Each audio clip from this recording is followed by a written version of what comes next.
Wait, so get this. You guys sent in some sources about the history of the internet. And it's Yeah. wild. Like, it's basically framed like a fairy tale. Oh, wow. Yeah. So we're going to dive deep into that today and like see, Yeah. not just the milestones, but also like how it became the digital world we know Yeah. today, you know? I think the fairy tale thing is actually a good way to look at it because, it's sort of like a whimsical way to think about it, but it's actually kind of true in terms of like the human ambition and the struggle that's involved. Okay, so like the beginning of every fairy tale. Yeah. We have to set the scene. Right. Once upon a time before the internet, what was life actually like? Well, imagine you need some information. And the only way to get it is to like go to the library, Right. go through the card catalog, hope that they have the right book, and if they don't, you have to like put it on order and wait for it. Oh my God. Weeks, maybe even Yeah. months. And what about if you had to contact someone far away? Oh yeah, forget about it. I mean, long distance calls are super expensive, and writing a letter would take forever to get there, It's like people were just totally cut off. Yeah. It's like there are different kingdoms or something. Exactly. Isolated. Yeah. And then obviously someone decided to build a bridge, right? Right. So enter the heroes of our internet fairy tale. Yes, yes. These pioneers. And it's interesting. Like any good fairy tale they were met with, Yeah. a lot of skepticism. Really? Oh, yeah. A lot of people thought they were crazy. Like a globally connected network. Come on, What was driving them, though? I mean. Like in a fairy tale, the hero often has like, Yeah. a prophecy or some kind of like burning desire. I think it was a mixture of things. Yeah.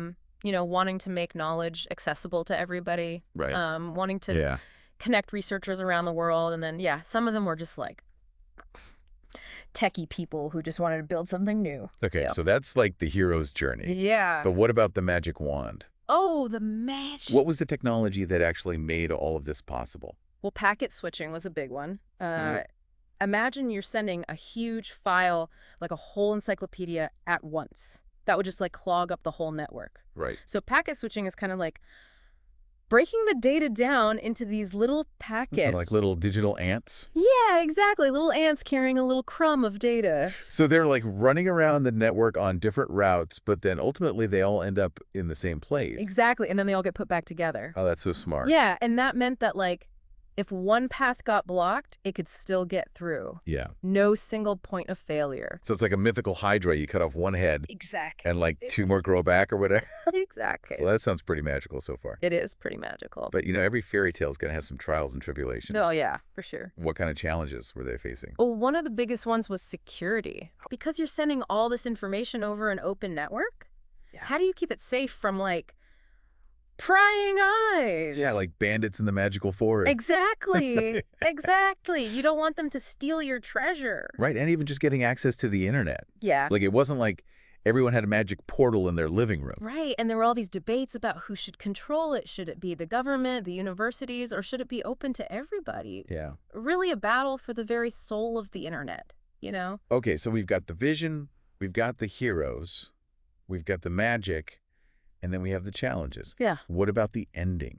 Did we reach happily ever after? Oh, that's the question, isn't it? I mean, it's brought incredible benefits. Yeah. Connected people across the globe, made information easy to get, revolutionized how we live and work. I mean, it's like opened up this treasure chest of knowledge and connection. Yeah, but I'm kind of like the grumpy dwarf in this fairy tale right now. Oh. Because I'm thinking about all the downsides. Well, yeah. I mean, those are there too. Privacy concerns, misinformation, the potential for manipulation and division. And like it keeps changing. Yeah, it's constantly evolving. So it's not even finished yet. Nope, we haven't reached the final chapter. And we're all writing the next one. That's right. So I guess instead of happily ever after, it's more like to be continued. To be continued, yeah. Which brings up the question, what kind of ending do you imagine for yourself and for the internet? Like what would a truly good outcome to this unfolding fairy tale even look like? That's something to think about, yeah. I think that's a good place to leave it for today. Thanks for listening. Yeah, thanks for having me.